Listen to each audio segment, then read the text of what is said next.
Assalamualaikum. Saya berhadapan dengan pokok durian kampung. Apa yang saya nak cerita durian kampung ni, saya nak kongsikan lah. Dulu saya pernah kongsikan Okey, ni satu lagi pokok durian juga. Dan yang paling lebat berbuah dekat sini. Tapi Alhamdulillah lah.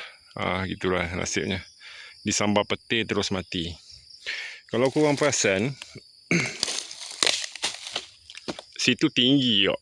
Dia tinggi. Dan sini sebenarnya di tebing. Dulu kawasan ni dia sawah padi tu sampai ke dalam ni dulu. Jadi yang kat situ tinggi, pematang lah. Jadi pematang di tempat saya berdiri ni dulu macam dalam tu. Yang ada ubi gegeli tu. Jadi dekat sini basah. Macam paya gitu lah. Jadi arwah ayah saya tanam pokok durian dekat sini. Jadi masa tu saya duk siram. Masa saya budak lagi. Saya ingat dalam saya dah jana macam tu lah. Okey. Lepas tu nak jadikan cerita.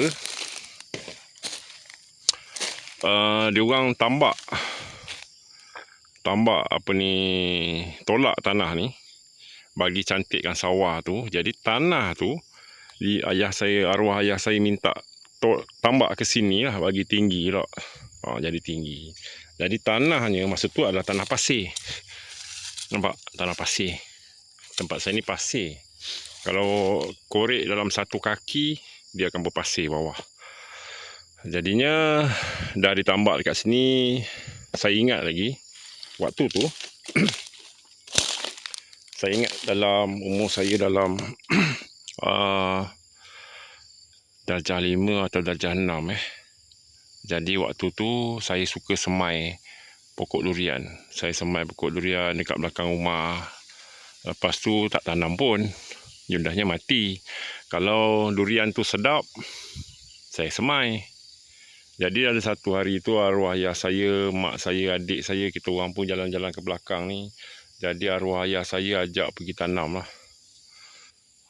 Pokok kau tu, ni baik kita pergi tanam. Jadi pergilah tanam. Jadi masalah sekarang ni saya tak ingat lah pokok ni adakah pokok yang sama yang kami tanam dulu. Cuma yang saya ingat dalam ni kami tanam. Ini. Jadi kami pergi kat sini, arwah ayah saya korek lah. Saya tak larat lah, saya budak ni. Dia korek dan pasir warna putih. Saya ingat lagi berair lagi. So tanamlah pokok dalam plastik tu. Ni cerita dia Sekarang dah macam ni arwah ayah saya pun dah tak ada.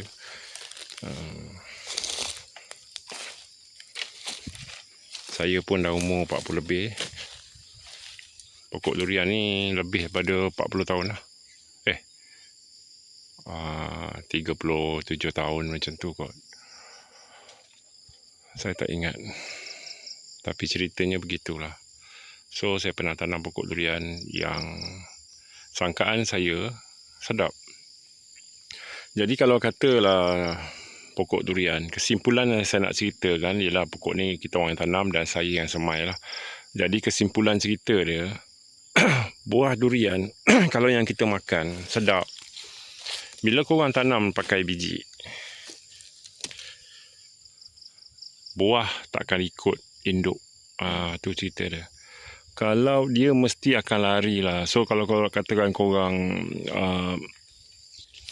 makan buah musangking, biji dia tu korang tanam, kebarangkalian dia untuk dia lari tu tinggi lah. So dia boleh juga ikut induk, tapi dia akan lari. Sebab pokok durian ni kan persilangan. Kalau ini dia berbunga, yang ini berbunga, so dia akan bersilang. Jadi dekat situ akan berlaku kelainan lah. Ini pakar-pakar durian tahulah. So ni pokok durian dia. Dan Alhamdulillah tak sedap. Durian tak sedap. Jadi pokok yang saya semai dulu berbanding hasil dia tak sedap. Isi nipis, biji dia biji besar, cuma dia manis lah, kurang berkrim. Tapi boleh lah, Sampai sekarang masih berjasa. Alhamdulillah. Itu je lah kesimpulan dia. Videonya pendek je. Alright. Itu aja. Yang ini saya lupa. Saya tak tahu. Okey, selamat petang semua. Assalamualaikum. Bye-bye. Video pendek je.